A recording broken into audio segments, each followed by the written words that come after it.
Hello মা, আব্বাই হজে যামু সামনের মাস। হুজুরে তো শুনলাম হজ গেলে বলে কারো কোনো দেওনা পাওনা রাউন যায় না। কয় যার যার দেওনা পরিশোধ করে পরে হজ যাওন লাগে। তো ওই আব্বাই ওই বাড়ির জাগা জমিন কোলাকালি যা আছে এরপর ওই যে পুকুর আছে এটি সব তোর ভাইয়ের নামে লেখা দিয়ে দিছি। আমরা কয়দিন বাঁচুম মা, এটি তো সব তো গই, তুই তোর ভাইয়েরে সব লেখা দিছি।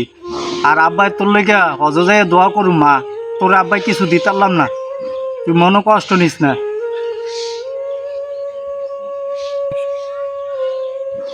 কি তুই খুশি হয়েছিস আব্বাই হজ যাইতাছি?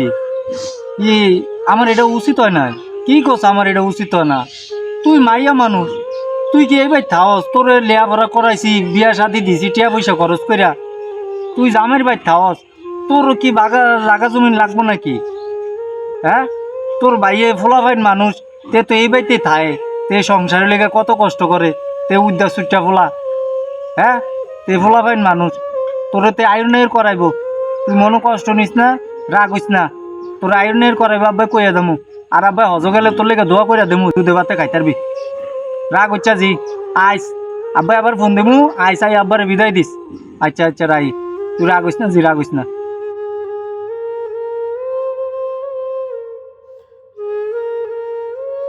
কাকা, আমি আপনার সব কথাটাই শুনছি, কিন্তু একটা কথা মনে রাখবে, পোলা হোক মায়া হোক, সন্তান তো সন্তান, আল্লাহর বিধান হইলেও ন্যায় বিচার। আপনি কন্যারে যদি সবকিছুতে বঞ্চিত করে দেন আর আপনি ছেলে যদি সবকিছু দিয়ে দেন, এটা কিন্তু ন্যায় বিচার নয় কাকা, এটা কিন্তু কন্যা। কিন্তু মিয়া আমি তো হজে যাইতাছি, সব কিছু ভালো হইব ভাববেই তো আমি আমার পুতেরে এই সম্পদ লিখতে দিলাম, যাতে মানুষ আমার কইতে না পারে যে দুরম কইরা হজ গেছে। এর লিগেই তো আমার পুতেরে সব সম্পদ আমি লিখতে দিছি। আর মাইয়ারে কইছি দোয়া কইরা দেবো, মাইয়ারে ওলাই আয়ুর্নয়ের করাইবো। আমি নিজে পুতেরে কইয়া গেছি, আমার পুতে এমন মানুষ না আমার কথা আলাইতো না।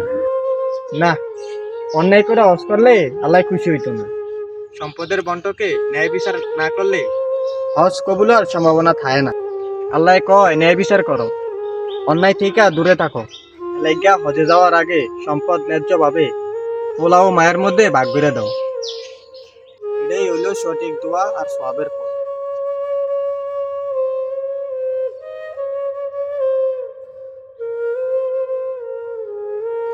হে আল্লাহ, আপনি আমারে ক্ষমা করে দেন। আল্লাহ, আপনি আমারে ক্ষমা করে দেন। আমি আমার মাইয়ার হক আমার ভোলারে লিখকে দিছি, আমার মাইয়ার কোনো সম্পদ লিখকে দেই না।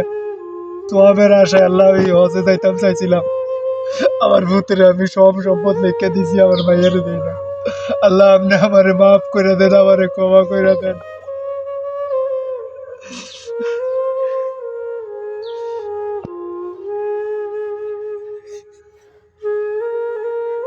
হ্যালো মা, আব্বাই বুঝতে পারছি আব্বার এটা বিরাট ভুল হয়েছে। তুই যেরকম আমার সন্তান, আমার ভূত এরকম সন্তান, অথচ মা কোনো বালা মানুষের লগে চলি নাই জি, কোনো আলেমার লগে চলি নাই, লেগে মা আমি কোরআন হাদিস বুঝি নাই। আমি তোর সম্পদ তোর মায়ের লিখে দিয়েছি জি, আমার এটা ভুল হয়েছে জি।